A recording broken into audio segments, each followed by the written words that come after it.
नमस्कार, मैं हूं अनुराग चड्ढा। मेरे शो इनसाइड विद अनुराग में आपका स्वागत है। दोस्तों, आज का हमारा टॉपिक है कि महाराष्ट्र में हुए कैशकांड के पीछे की कहानी क्या है। दरअसल जो विनोद तावड़े हैं, बीजेपी के वरिष्ठ नेता, उनके साथ महाराष्ट्र में अपनों ने ही खेला कर दिया। ये बात जिनको मालूम थी कि विनोद तावड़े कहाँ ठहरे हुए हैं, किस होटल में है, किस कमरा नंबर में है, उनके पास कितना पैसा है और वो पैसा किसको देने वाले हैं, ये पूरी की पूरी जो जानकारी थी लीक हुई और उसके बाद विनोद तावड़े के साथ खेला हो गया। अब आप समझिए कि महाराष्ट्र में विधानसभा चुनाव के लिए मतदान यानी 20 नवंबर को समाप्त हो गया, लेकिन इससे पहले 19 नवंबर को कुछ ऐसा हो गया जिसने राज्य की राजनीति में तूफान ला दिया। मुंबई से करीब 60 किलोमीटर दूर विरार के होटल विवांता के रूम नंबर 406 में भाजपा के कद्दावर नेता विनोद तावड़े पर वोट के लिए नोट बांटने के आरोप लगे। आपने भी कुछ वायरल वीडियोस देखे होंगे जिसे देखकर ऐसा लग रहा था कि वहां नोट बांटे जा रहे थे, लेकिन कई बार नजरों के सामने जो दिखता है वो पूरा सच नहीं होता। इसके पीछे की कहानी कुछ और ही होती है। आज इनसाइड विद अनुराग में हम इसी पर डेप्थ एनालिसिस करेंगे और क्या है नोटकांड के पीछे की सच्चाई, कौन हो सकता है पर्दे के पीछे का मुख्य रिंग मास्टर, ये जानने की कोशिश करेंगे।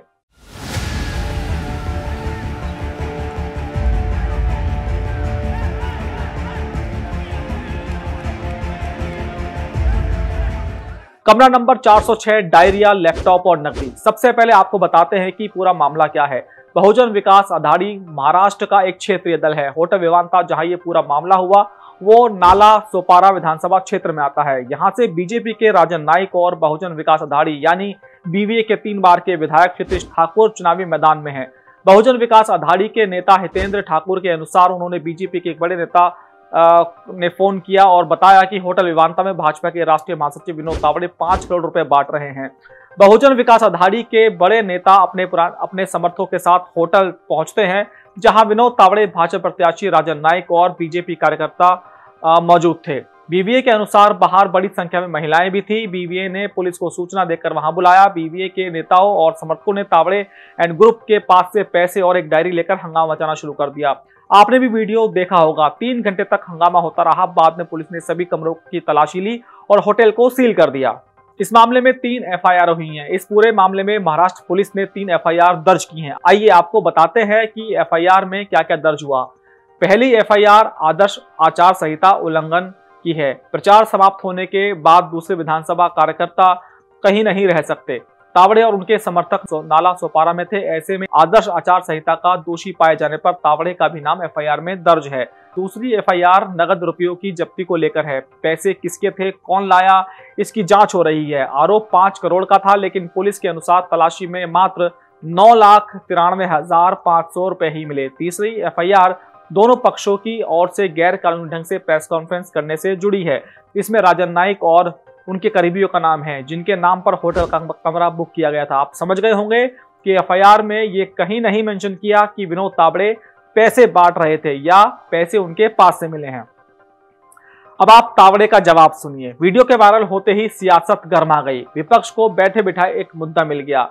विपक्ष का हर बड़ा नेता हमलावर हो गया। लेकिन इन सब के बीच लोगों को इंतजार था विनोद तावड़े के बयान का कि वो इस पर अपना क्या बयान देंगे। तावड़े ने थोड़ी देर बाद मीडिया से बात की। उन्होंने आरोप से इनकार करते हुए कहा कि वह केवल पार्टी कार्यकर्ताओं को चुनावी प्रक्रियाओं का मार्गदर्शन दे रहे थे। तावड़े ने कहा कि विवांता होटल ठाकुरों का है, यानी बहुजन विकास आघाड़ी के समर्थकों का है। मैं मूर्ख नहीं हूं, मैं उनके होटल में जाऊं और वहां पैसे बांटूं।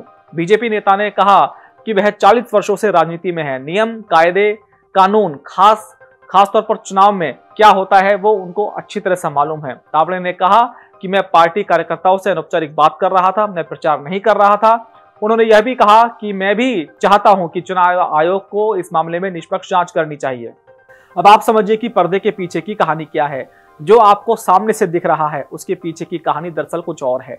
वोट से पहले नोट इस देश में पहले भी बंटते रहे हैं। ये कमोवेश सभी को पता है। रात के अंधेरे में बटे या फिर गुप्त स्थान पर बटे, इस तरह की बातें पार्टी में कुछ चुनिंदा नेताओं को ही पता होती हैं। ऐसे में किसने बहुजन विकास आघाड़ी के नेता हितेंद्र ठाकुर को बताया कि तावड़े नोट बांट रहे हैं, ये बड़ा सवाल है।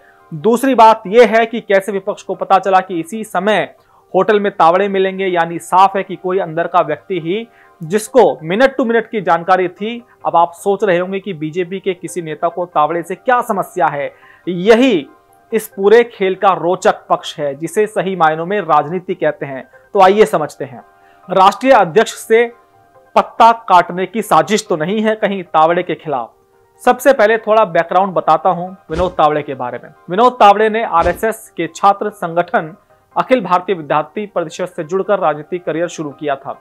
वह मुंबई में एबीवीपी के प्रमुख रहे। 1999 में विनोद तावड़े मुंबई बीजेपी के सबसे युवा अध्यक्ष बने। 2008 में बीजेपी ने उन्हें महाराष्ट्र में विधानसभा का सदस्य बनाया और 2011 में वह विधान परिषद में विपक्ष के नेता जैसे बड़े पद पर पहुंचे। महाराष्ट्र में 2014 के विधानसभा चुनाव में विनोद तावड़े बोरीवली विधानसभा सीट से चुनाव जीते और उन्हें तत्कालीन देवेंद्र फडणवीस की सरकार में स्कूली शिक्षा और खेल सहित कई विभागों का मंत्री बनाया गया। बाद में भाजपा ने उन्हें राष्ट्रीय महासचिव बनाने के साथ बिहार जैसे अहम राज्य का प्रभारी भी बनाया था। वे हरियाणा के प्रभारी भी रह चुके हैं। अब वो जेपी नड्डा के बाद भाजपा के राष्ट्रीय अध्यक्ष बनने की दौड़ में मजबूत दावेदार थे।